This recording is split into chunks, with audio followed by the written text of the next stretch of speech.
budget traduit la volonté de notre collectivité de ne jamais... Pardon, je reprends. Ce budget traduit la volonté de notre collectivité de ne jamais abandonner l'essentiel. L'accès aux soins, l'accompagnement des plus fragiles, la formation des professionnels, l'innovation dans les parcours de formation.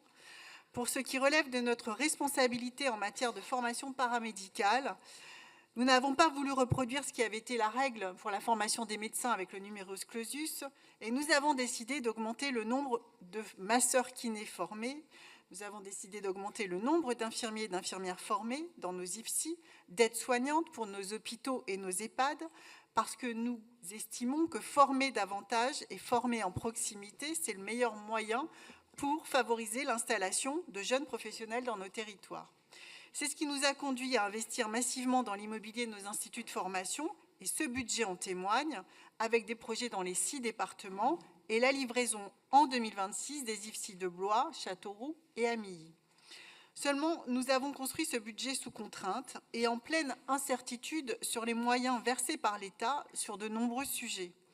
Nous n'avons par exemple aucune garantie de financement de la réforme du diplôme d'État d'infirmier pour compenser les surcoûts liés aux 6 semaines de stage supplémentaires, les indemnités de stage et les frais de déplacement, pour compenser les enseignements en matière de santé mentale et pour l'achat des équipements en simulation pédiatrique nécessaires à la mise en œuvre de la réforme.